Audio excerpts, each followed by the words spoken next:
우리 속에는, 우리의 의식 속에는 우리가 언제나 미리 심어놓은 박수꾼이 있대요.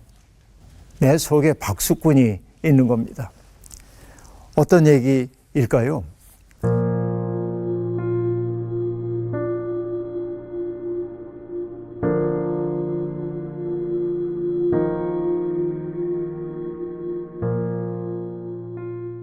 예, 하는 질문마다 다 어려워서 대답하기 어려운데, 사람은 누구나 다 인정 욕구가 있죠. 누가 칭찬해주면 행복하고, 누가 꾸짖거나 비난하면은 마음의 상처를 입을 수밖에 없는 거고, 그래서 우리는 칭찬은 고래도 춤추게 한다면서요.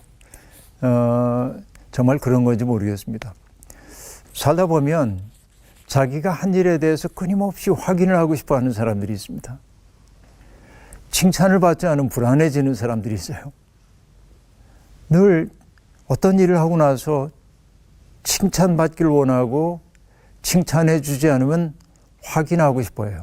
제가 제법 잘했죠? 내가 수고했죠? 이렇게 칭찬받기를 원하는 사람들이 있습니다. 그런데 우리 시대는 특별히 더 그러합니다. SNS 같은 걸 보더라도 우리가 글을 쓰고 난 다음에 사람들이 얼마나 많이 좋아요를 누르는 나를 가지고 내가 얼마나 관심을 받는 사람인지 늘 확인하고 싶어하고, 아무도 반응을 보여주지 않으면 자기가 무가치한 사람이 된 것 같고, 사람들과의 연결에서 떨어져 나온 것 같은 외로움과 고독을 느끼고 살맛을 잃어버리고, 이런 일들이 제법 많이 있는 것 같습니다. 그러나 가만히 생각해 보면 그 모든 태도들 속에 있는 것은 뭐냐면 비주체적인 삶이라고 얘기할 수 있겠습니다. 내가 정말 내 일에 대해서 확신을 갖고 있다고 한다면, 내가 정성을 다해서 했다고 한다면 그 결과가 어떻든 내가 스스로를 긍정할 수 있어야 합니다. 성과가 나지 않는다고 남이 야단친다면 할 수 없죠. 그러나 내가 열과 성을 다해서 그 일을 했는데도 결과가 그렇다면 받아들여야 하는 거죠. 남의 인정을 늘 목말라 하고 있는 사람은 자유롭지 못합니다. 왜? 나의 행복의 조건이 그에게 넘어가 있기 때문에 그래요. 그가 나를 좌지우지하는 거예요. 그가 인정해 주느냐에 따라서 내가 불행해지기도 하고 행복하기도 하다면 나는 내 삶의 주체라고 얘기할 수 없겠죠. 그 때문에 스스로가 주체가 되려는 노력이 무엇보다도 필요하다고 얘기할 수 있겠습니다. 시인인 황동규 선생님의 이야기가 있는데요. 황동규 선생님이 이런 얘기를 했습니다. 우리의 의식 속에는 우리가 언제나 미리 심어놓은 박수꾼이 있대요. 내 속에 박수꾼이 있는 겁니다. 어떤 얘기일까요? 내가 하고 있는 일이 사람들에게 갈채를 자아내야 한다는 강박관념 같은 것들이 있다는 거예요. 그럼 뭐냐면 나는 나로서 살기보다는 그가 원하는 모습으로 나를 바꿔갈 수밖에 없어요. 그래서 황동규 선생님이 얘기합니다. 내 속에 있는 박수꾼이 잠잠해져야 비로소 예술이 시작된대요. 삶을 예술이라고 얘기한다면 이런 당당함이 우리에게 필요하지 않을까 하는 생각을 저는 해봅니다. 자기의 자유를 남에게, 타자에게 넘겨주지 않는 그런 당당함이 우리에게 필요하다라는 생각이죠. 그럼에도 불구하고 우리는 이 세상에서 인정 욕구에 시달립니다. 누군가가 나를 보고 뭔가 잘한다고 얘기해 주면은 격려가 되죠. 힘이 나죠. 뭔가 해볼 힘이 내 속에 생겨나죠. 사람은 누구나 다 인정받기를 원하는 거이죠. 그러나 문제는 뭐냐면 내가 어떤 성과를 거두게 되었을 때 우리는 얼른 그 성과를 나의 능력으로 치환하는 경향이 있습니다. 내가 능력이 있어서 내가 이만큼 노력했기 때문에 이만큼의 결과가 왔다. 사실 그런 결과가 올 수도 있습니다. 어떤 사람들이 정말 뛰어난 성과를 보일 때가 있습니다. 그 사람의 능력이 있는 거 맞아요. 왜냐하면 주변에 있는 여러 가지 여건들을 잘 감안해 가면서 가장 좋은 결실을 낼 수 있는 방법을 찾아냈기 때문에 그렇습니다.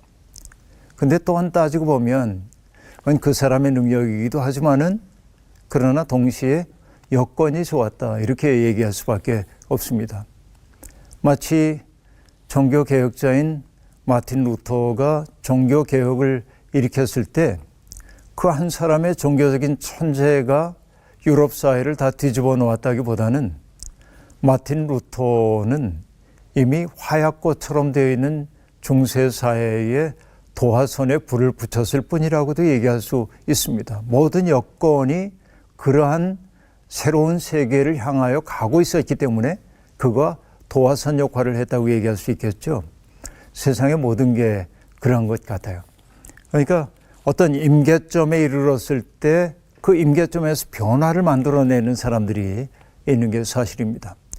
그렇기 때문에 우리는 어떤 일을 했을 때 성과가 있다고 얘기할 때 그걸 나의 능력으로 치환하면 안 되고 운이 좋았어. 누구 덕분이야. 이렇게 생각하면 좋을 텐데, 그리고 자기를 원점에 갖다 놓으면 좋은데 마치 자기가 대단한 사람이 된 것처럼 여기기 시작하는 순간 힘든 굴레 속에 들어가게 된다 하는 얘기이죠.